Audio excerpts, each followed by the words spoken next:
sesiones vamos a hablar del manejo quirúrgico del NPL.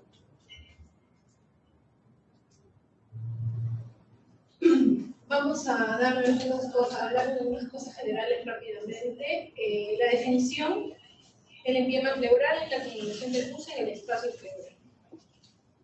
Etiología se causa por una infección del pulmón, esa es la regla general. Este líquido se acumula ejerciendo presión sobre los pulmones, originando dolor hasta dificultad respiratoria.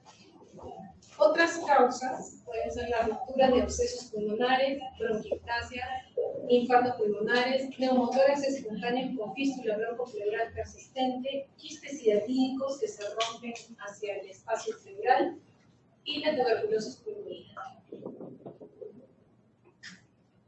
Entre los factores de riesgo tenemos enfermedades pulmonares recientes como la neumonía bacteriana, los excesos pulmonares, también cirugías torácicas previas, traumatismos o lesiones torácicas y en algunos casos iatrogénicas posterior a la toracocentesis.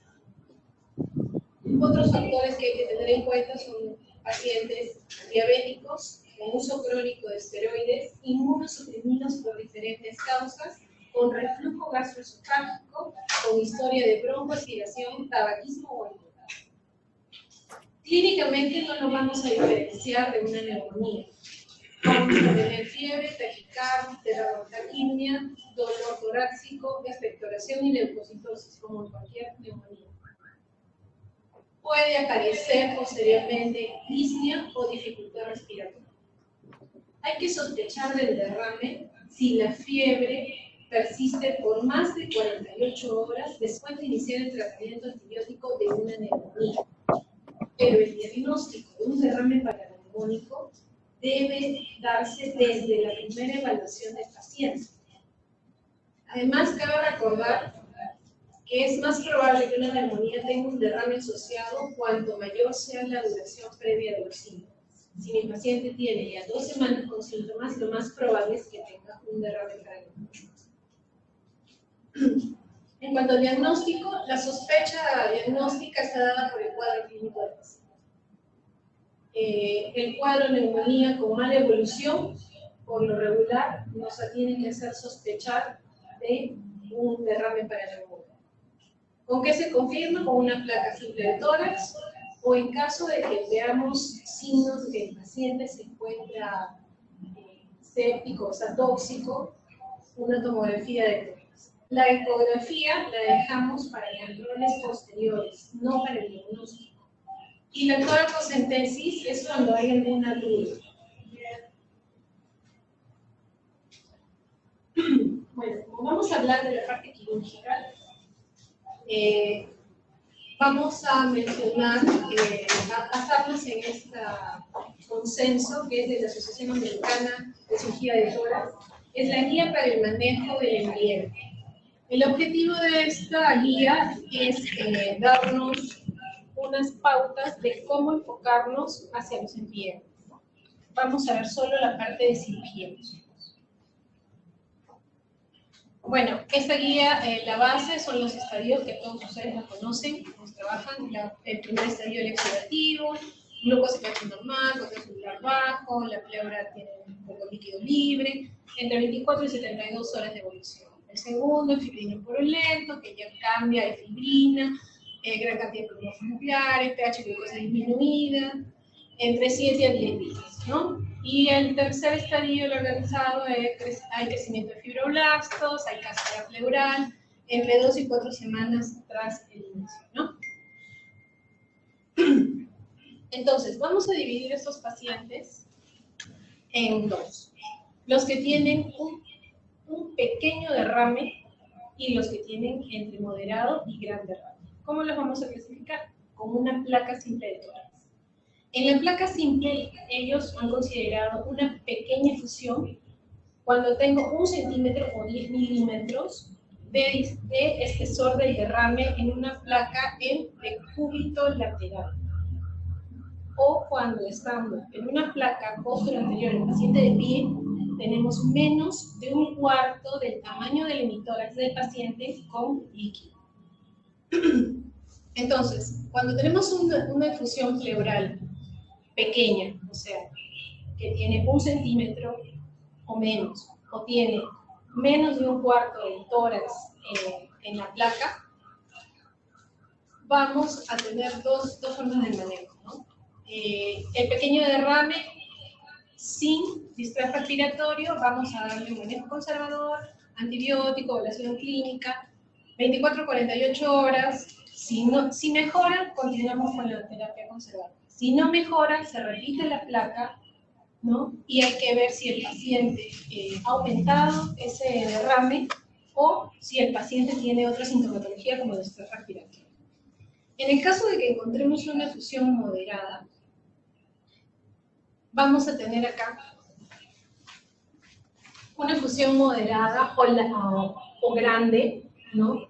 Vamos a proceder a una placa simple que nos va a ayudar, o en caso de que tengamos alguna duda o el tiempo nos hable de que el paciente ya podría estar complicado, podríamos solicitar una tomografía de tórax o una ecografía.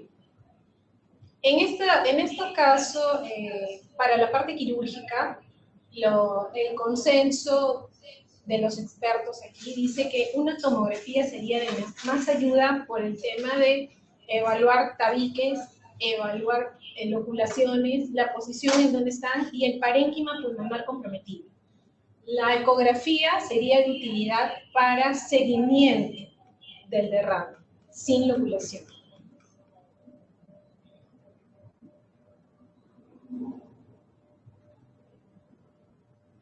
Como dice acá, sin loculación podemos poner se va a indicar un tubo de drenaje antibiótico y se reevalúa el paciente también. De 24 a 48 horas es el corte. Si mejora, se continúa el antibiótico por lo menos 10 días después de que el paciente disminuye la fiebre. Si persiste, el paciente va a ser reevaluado. ¿Con qué? Vamos a solicitar una nueva tomografía para ver la efusión pleural, si tiene mayor compromiso, ha aumentado las loculaciones o si es solamente problema parenquimal. Aquí el paciente ya cuenta, acuérdense, que ya está contando con un tubo de drenaje. Entonces, si el paciente persiste con la efusión loculada o ha aumentado, hay que hacer una debridación quirúrgica y recolocar el tubo de drenaje. Las indicaciones de la toracocentesis, son en radiografía que detecte un derrame pleural de novo para determinar la naturaleza de la efusión. Eso es cuando el paciente llega y básicamente lo ven los pediatras, los neumólogos, ellos van a trabajar eso. No está indicado en derrames escasos, menores de 1 centímetro en la placa o menores de 1/4 de la costra anterior, o cuando el paciente ya tiene un diagnóstico de insuficiencia cardíaca. Podemos hacer toracocentesis también en pacientes con derrames bilaterales de tamaños distintos, cuando hay pleuresía, cuando la característica clínica nos sugiere una infección. Estamos pensando que el paciente ya tiene pus dentro de la cavidad pleural. Cuando hay ausencia de cardiomegalia con el derrame, cuando las características radiológicas son sugestivas de otro diagnóstico que no sea insuficiencia cardíaca. Y cuando un ecocardiograma no es consistente con insuficiencia cardíaca y aún así tenemos un derrame. Bueno, aquí estamos viendo una revisión del manejo inicial de los pacientes pediátricos con EpiEM, ¿no? Hay 4 grupos: pacientes que de inicio se les dio antibiótico más tubo de drenaje, fibrinolíticos por un tubo de drenaje, fueron a video algún grupo y acá fueron a toracotomía abierta. El rango de mortalidad entre los grupos de fibrinolítico y las quirúrgicas fueron un porcentaje de 0. Solo el grupo de los pacientes que se trabajó solamente con antibiótico y tubo de drenaje tuvieron 3.3%, pero el rango es de 0 a 35% de mortalidad. Ahora, las fallas se refieren El rango de falla es que estos pacientes en los que falló el manejo inicial, por ejemplo aquí el tubo de drenaje con antibióticos, el fibrinolítico y la base, terminaron todos en toracotomía. A eso se refiere el rango de falla. 23% fueron los pacientes con antibiótico y tubo, los de fibrinolítico 9.4% y los quirúrgicos fueron mucho menores. La estadía, el tiempo de estadía fue más largo obviamente sin el manejo quirúrgico o sin fibrinolíticos. La duración del tubo fue menor en pacientes que tuvieron cirugía y fibrinolíticos. Y la duración del antibiótico solo se especifica en el paciente que recibieron antibióticos y tubo y 13 días los posteriores a los que tuvieron la vida, ¿no? Bueno, las complicaciones se refieren a las complicaciones quirúrgicas, ¿no? 5.2% de complicaciones y 5.4% de complicaciones tanto en toracotomías como en VATS respectivamente. Y los fibrinolíticos y los antibióticos tuvieron más o menos el de fibrinolítica, terapia fibrinolítica tuvo mayor complicación con respecto al resto de los grupos. La recomendación en pediatría, según la Asociación Americana de Cirugía de Tórax, es la clase 1 con un nivel de evidencia A, colocación de tubo de drenaje con o sin instilación subsecuente de fibrinolíticos en los pacientes pediátricos con ya diagnóstico de empiema. O sea, el paciente que yo tengo un empiema le tengo que poner un DREP. ¿Le vaya a poner o no le vaya a poner fibrinolíticos? El inicio del fibrinolítico ya depende básicamente del manejo que le esté dando su médico tratante, pero en este estudio decía que ellos sugieren que el fibrinolítico se inicia máximo 24 horas después de colocado el tubo de drenaje. La segunda recomendación dice que la debridación toracoscópica y el drenaje se recomienda en los pacientes que no responden adecuadamente al drenaje torácico y a la instilación de fibrinolíticos, ¿no? Eso es un nivel de evidencia B. En la recomendación 3 dice que la videotoracoscopía es preferible a una toracotomía abierta en el manejo del empiema en pacientes pediátricos. Este es un nivel de evidencia C. ¿Por qué? Porque depende mucho del médico que realiza el procedimiento.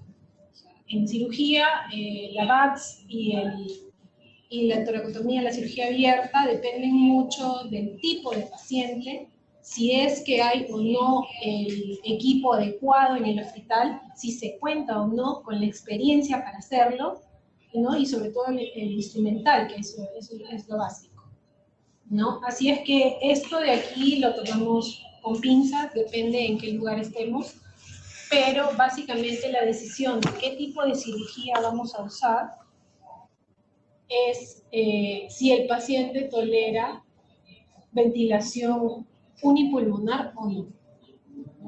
El estadio 2, estadio 3 del empiema, que requiere intervención quirúrgica, vamos a evaluar esto. Si aguanta, si resiste una ventilación unipulmonar, podemos hacer una videotoracoscopia. Si no, haremos una toracotomía. En ambos accesos, la finalidad es limpiar por completo la cavidad, hacer un buen lavado y ver la expansión completa del pulmón o lo máximo que podamos obtener. Si no tenemos ninguna de estas, sea por toracotomía o sea por VATS, la cirugía no nos va a servir y el paciente va a tener que reingresar a otra cirugía. Esta es la imagen de que les hablábamos. Esta es la línea que se ve, eso es una placa de decúbito.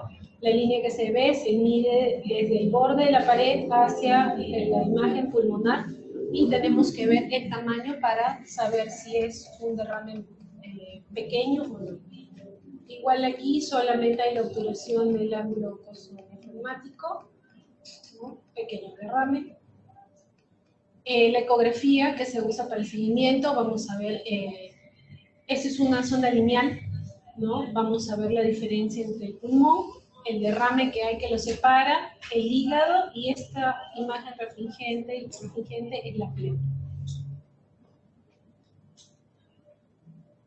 Acá hay otra representación, otra ecografía. Este es de seguimiento en un paciente con un derrame evolutivo, ¿no? Acá está la diferencia entre líquido. Las imágenes que tienen aquí son de las costillas, ¿no? Y es un poco de líquido y hay lesión parenquimal. En la tomografía, como les dije, nos va a servir para ver loculaciones. Acá hay derrames libres en ambos pulmones. Acá vemos una imagen ya de una loculación con la pleura engrosada, el pulmón tapado. Tanto la pleura visceral como la parietal están engrosadas. Esto es lo que vemos nosotros cuando entramos a sala. Encontramos pus libre en cavidad, pegado en toda la pared, el pulmón atrapado. Procedemos a retirarlo con el material que tenemos a mano. Este es un Fester y le estamos retirando lo que está pegado, ¿no? Lavamos bien, vamos a ver la coloración que hay en la pleura parietal. No se notan las costillas, está sumamente engrosada. Esto es lo que vemos cuando hay loculaciones. Aspiramos la pus y vemos todo eso. Eso es lo que se ve en la tomografía, como las imágenes de tabiques, ¿no? Todo eso hay que sacarlo, ¿no? Procedemos a sacarlo manualmente, extracción con las pinzas, dependiendo de